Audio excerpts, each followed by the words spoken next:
Hello, my name is Kirsty Volz. I'm from the Queensland University of Technology in Brisbane, Australia, and I'm joined here by my colleague, Dr. Liz Brogden, who is also from the Queensland University of Technology.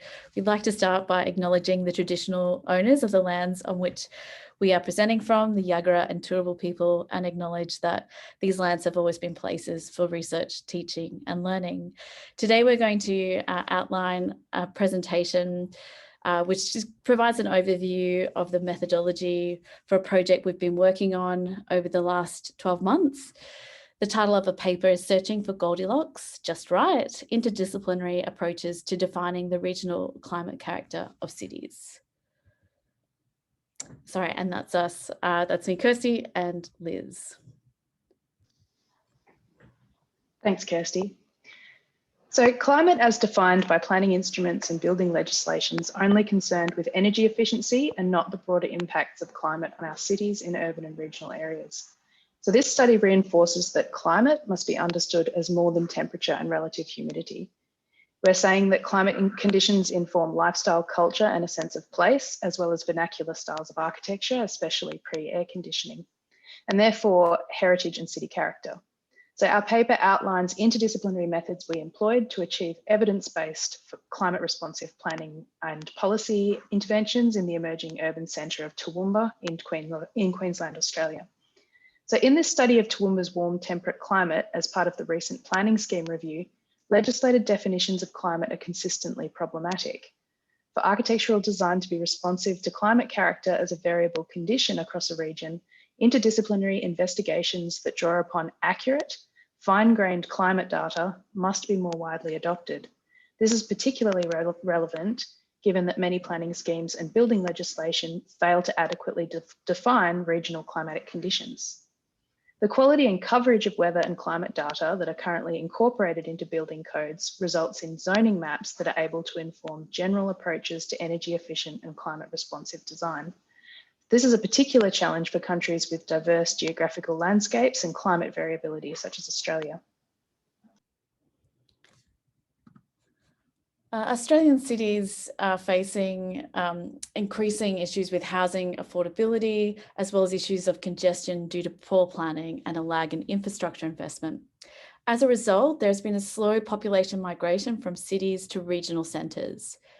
The report, The Regionalisation of Our Nation, The Big Movers, found that between 2011 and 2016, 1.2 million people moved to and around regional Australia. So in the context of Australia, our total population is 25 million people. So 1.2 million people is quite a kind of substantial percentage of our overall population. The migration pattern has been predominantly undertaken by millennials, that is people aged between 20 and 35 years old. The report identified three main reasons that millennials were relocating to the regions. One was housing affordability, two, the opportunities for rapid career advancement, and three, lifestyle choices. This population growth in the regions has also impacted the Toowoomba region, which is at the centre of our study, which is anticipating 55,000 new residents over the next 30 years, resulting in a population growth from 170,000 people to 225,000, or about 132% increase in population. This will require an additional 19,000 jobs and 18,000 new dwellings to meet the housing needs of new residents, which will be located mostly within Toowoomba's urban area or central business district. To prepare for this predicted growth, Toowoomba Regional Council launched the Toowoomba Region Futures Program. And at the centre of this program is a review of planning policy, including a study of the region's warm temperate climate. Although there were existing studies on Toowoomba's climate to draw on, most of these were focused on the local agricultural industry, and more specifically, how climate change would impact these industries. So our initial review of the literature on the local climate revealed numerous studies on thermal comfort and indoor air quality for chickens. So we knew that how chooks would be comfortable within sheds, especially for broiler farms, but nothing on climate and human comfort in urban areas. Increasing urbanisation and population numbers was the main driver for determining an empirical approach to analysing and defining Toowoomba's current climate, as well as future climate projections. However, there was also a need to complement existing studies on natural hazards, such as bushfire and flood, and the kind of existing studies around drought, which was a particular focus for the region because of the agricultural industry. The threat of floods was very real for the region. In 2011, a catastrophic flood caused what was called an inland tsunami, which cost the lives of 33 residents. The warm temperate climate study for Toowoomba intersected with these studies on disaster risk, and all of these reports are underpinned by the region's desire for climate resilience. Thanks, Kirsty. So this idea of resilience is a really important framing for this research, given the projected impacts of climate change. So at the current rate of carbon emissions, the current rate of reductions, we're unlikely to meet the goals set out in the Paris Agreement. So climate models from the Intergovernmental Panel on Climate Change, or the IPCC, show that future development must chart the dual task of climate change mitigation as well as adaptation, because we know that we're going to see increasing magnitude and frequency of disaster events. And we're seeing in Australia that this is causing an increase in a focus on resilience in policy and planning. This is because Australia is very significantly impacted by drought, extreme storms, flood, wildfire, and extreme temperatures or heat waves. And in the past 10 years, Queensland alone has been impacted by over 80 significant disaster events and is known as the most disaster-prone state in Australia. So what we're seeing in policy and legislation and reports coming out of our government is that a huge emphasis on this term resilience and understanding how we can build resilient communities. In 2018, the Australian federal government replaced its Strengthening Communities activity with the word resilience in its title of the Strong and Resilient Communities activity. And as part of that, introduced 3 grant programs to support community resilience, inclusivity, and national research into the area. In early this year, 2021, the government announced its intent to release a refreshed National Climate Resilience and Adaptation Strategy later this year, and that was shortly followed by a budget allocation of $600 million for a new resilience agency to combat disasters. An additional $4.5 million has been provided for disaster recovery training to enhance regional preparedness.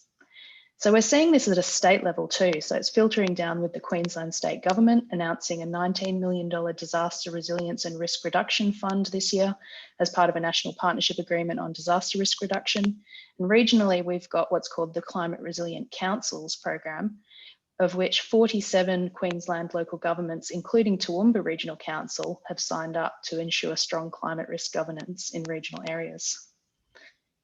The thing is, it's becoming increasingly apparent that accurate local climate data is an essential requirement for these planning tools and policies to support climate resilient and therefore climate responsive design. So our building codes that govern built environment design are under scrutiny at the moment in terms of their capacity to ensure resilient communities, especially for resilient regional communities where available climate data is lacking. So internationally, we're seeing regulatory bodies combining efforts to advocate for better quality and coverage of weather and climate data to inform these codes. And we're seeing in 2019, the launch of the Global Resiliency Dialogue between Canada, Australia, New Zealand, and the United States, and also a host of endorsing organisations who are advocating for current and local climate data to be incorporated into building codes. Over to you, Kirsty.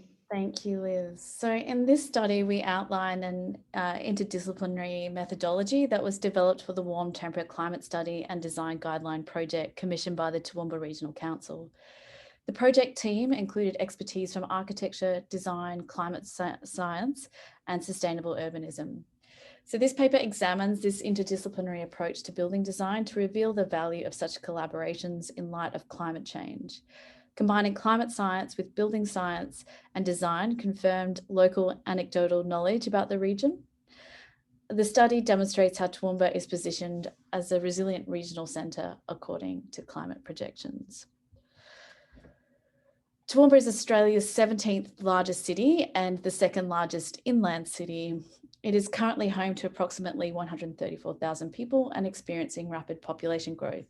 Adjacent to its emerging urban centre, the region is defined by a strong agricultural history and is affected by the brunt of climate change and disasters, including bushfires and flooding.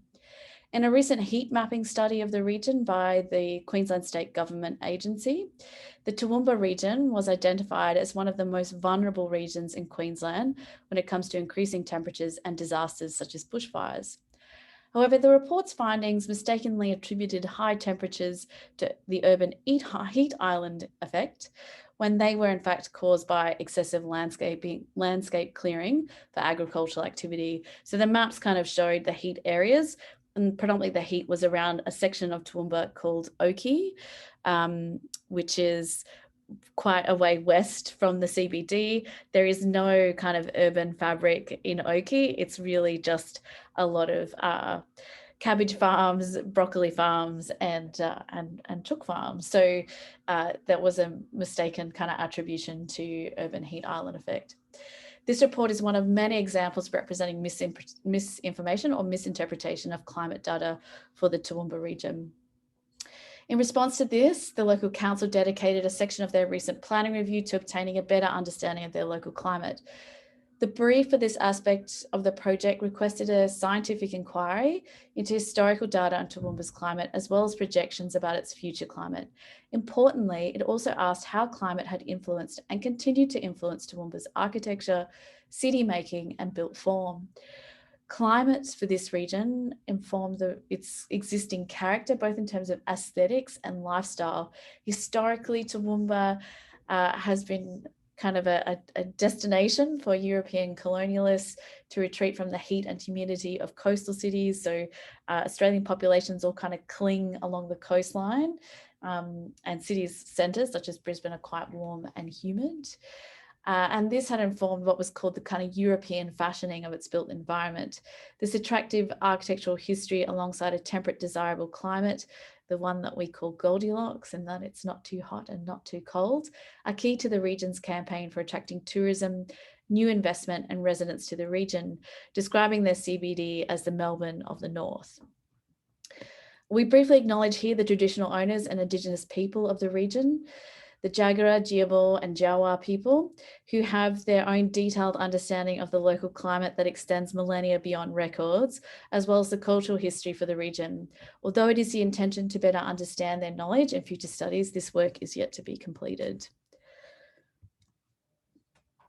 The project was titled the Warm Temperate Climate Study and Design Guidelines as a reflection of the Australian building legislation called the National Construction Code, which assigns climate zones to each local government area or local councils.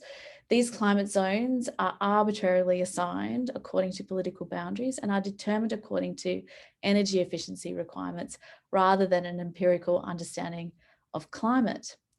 Toowoomba's classification as warm temperate was collected from one single weather station located in Oakey, which is 28 kilometres or 17 miles from Toowoomba's CBD. The weather data from Oakey was used to determine the climate classification for the entire region, which is 13,000 square kilometres or 5,000 square miles in area.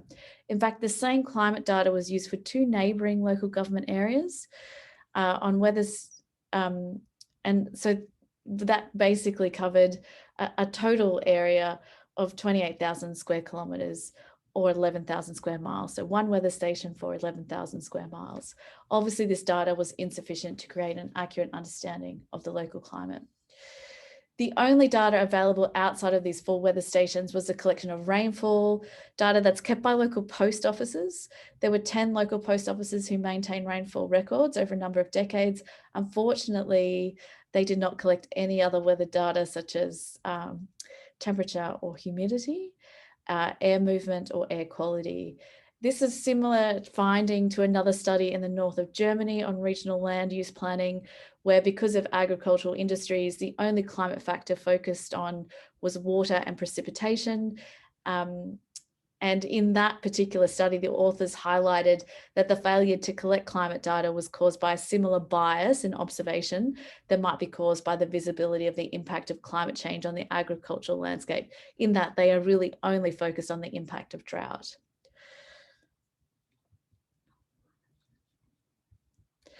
The lack of data for the Toowoomba region has resulted in a confusing range of differing climate classifications within the maps. According to the Köppen-Geiger classifications, the classification for Toowoomba is CFA, and that's the same as the nearest major urban centre of Brisbane.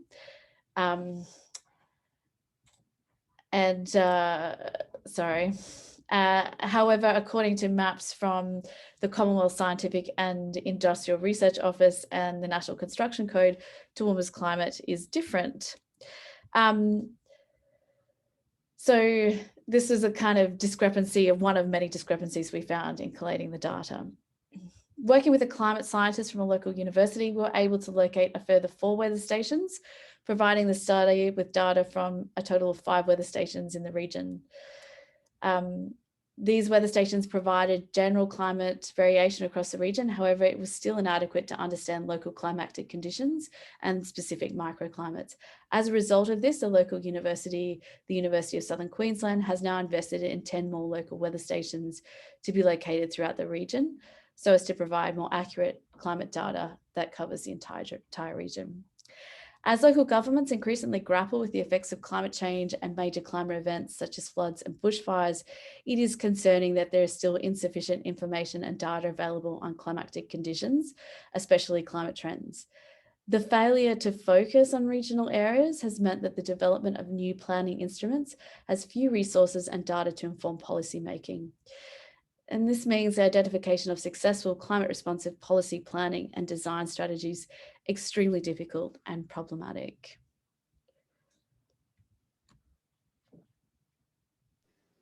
Thanks, Kirsty.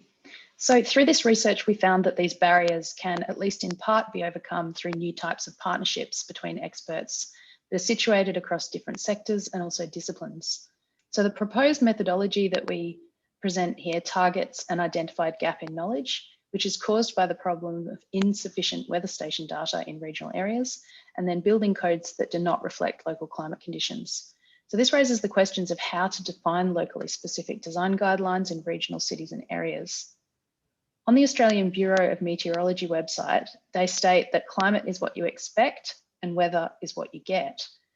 And this distinction is an important one because it highlights the difference between the lived experience of weather conditions and evidence-based climate science. We need to understand that human factors influence both perceptions of weather as well as the cultural conditions that shape built heritage. And what that creates is a kind of cyclical subjectivity where built environment design can create microclimates, it can shape how people occupy and use buildings, and in turn affect human comfort. So therefore, people's experience of local weather is intertwined with built environment design. We also found that evidence-based design principles that are informed by current climate data, as well as future projections, are essential if we're to ensure that cities of the future are both livable and resilient. We found that without building codes that are informed by climate science, our built environments will continue to reflect poor understandings of local climate, broad-brushed approaches to regional zoning, and frequently inappropriate design strategies that are neither energy efficient nor climate responsive.